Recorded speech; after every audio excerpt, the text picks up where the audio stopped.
A group of college students arrived at an old, abandoned mountain village, their eyes wide with excitement for a weekend of adventure. The village, though long abandoned, still had a strange, eerie charm to it. Snow lay thick on the ground, and the clouds seemed to permanently block out the sun, casting a gray pallor over the place. The group was hoping for a quiet escape, just a few days away from their normal lives. However, the moment they stepped onto the abandoned path leading into the village, something felt off. The air was too cold, too still, and the snow crunched beneath their feet in an unsettling way.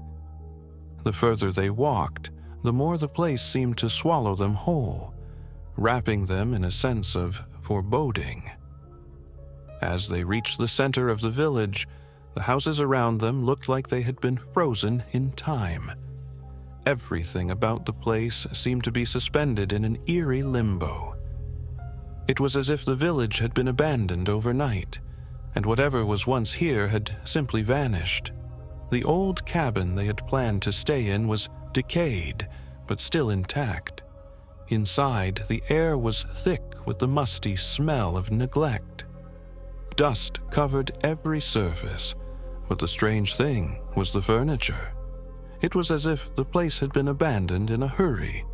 Old books left on shelves, a single chair out of place, and the distinct impression that someone had just walked out, never to return.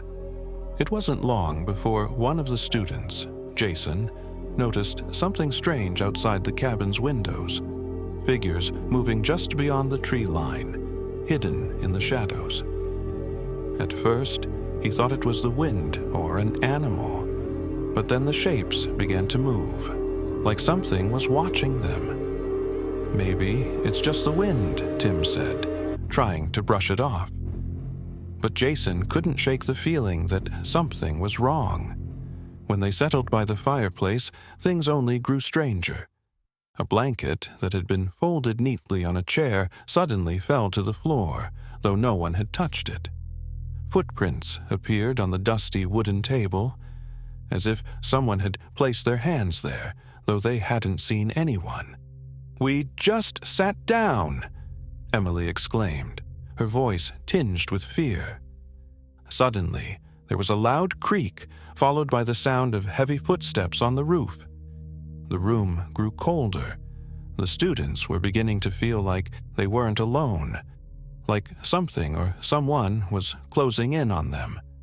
Emily, unable to contain her anxiety, jumped to her feet. "I'm going outside to check," she said, trying to keep her voice steady, but the fear in her eyes was unmistakable. When she opened the door, a wave of cold air slammed into her face. The forest beyond the cabin was dark, thick with trees that stretched up toward a sky filled with swirling, ominous clouds. No matter how much she tried to look into the distance, she couldn't make out anything beyond the immediate vicinity.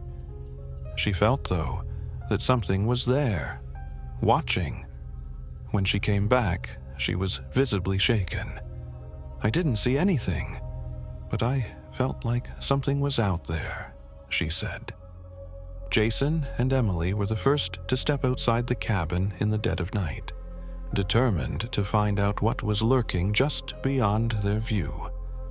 The silhouettes they saw in the woods had no distinct features, just shapes moving among the trees. When they moved closer, they saw a figure standing under a tree, its body half buried in snow. Its face was obscured by thick hair. It didn't move, but its hands slowly reached out, groping the tree's trunk. But when they got closer, the figure disappeared into the trees. They raced back inside, but when they reached the cabin, everything had changed. The walls seemed darker, the cold more intense. Even the furniture seemed wrong, like it was watching them. They couldn't shake the feeling that something was wrong, that they had crossed into another realm, one that didn't belong in the world they knew. The next morning, They tried to leave, but the road was gone. There were no signs, no paths leading back out. The village had swallowed them up, trapping them in an unbreakable cycle. They were stuck, unable to escape. That's when Emily found an old book in the cabin, a journal belonging to one of the village's previous inhabitants. In it, there were accounts of strange rituals, of people vanishing every February. The town had been built on top of an ancient, cursed burial ground. The villagers had been part of an occult ritual that was carried out every February, meant to summon a dark power that could control time and space. Soon, one by one, they began to disappear. Mark was the first to vanish, leaving behind nothing but his footprints, which led into the forest. No one ever heard his voice again. But the village lived on, endlessly repeating its curse, and it seemed like no one would ever escape.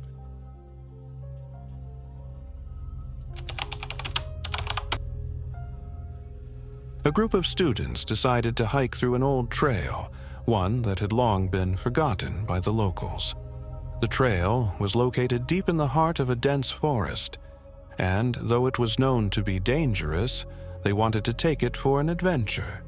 But they had no idea what awaited them there. The moment they stepped onto the trail, the forest around them seemed to close in. The trees towered over them, blocking out most of the sunlight. It was eerily quiet, save for the faint rustling of leaves. But there was something unsettling in the air, something they couldn't quite place. As they walked, the path seemed endless. No matter how far they went, it felt like they were just going in circles, returning to the same spot. The forest felt alive in an unnatural way, its oppressive silence only deepening the fear that was slowly creeping in. "It's like we're trapped here," one of them, John, said, his voice laced with frustration. Emily suggested they stop and rest, and they found a small clearing by an old, gnarled tree. But even in this small respite, they could feel the presence of something dark.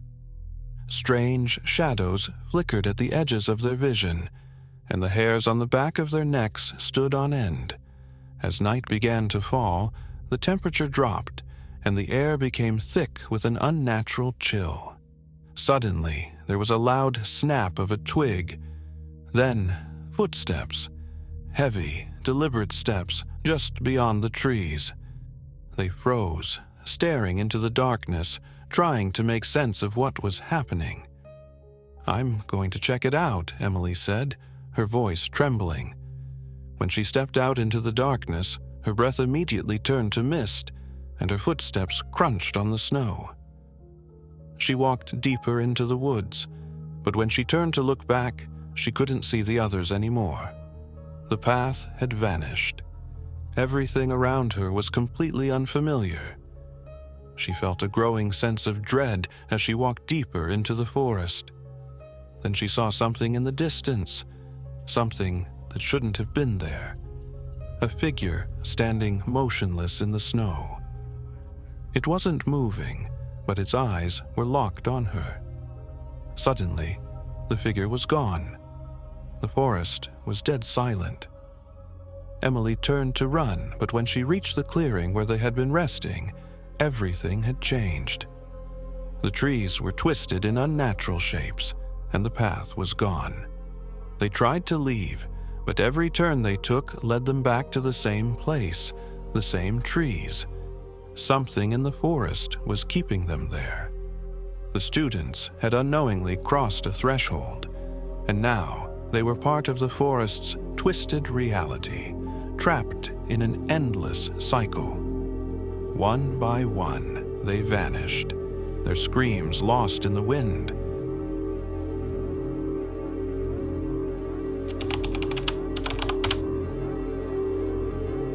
February, in a small town in northern USA, was always cold and dreary.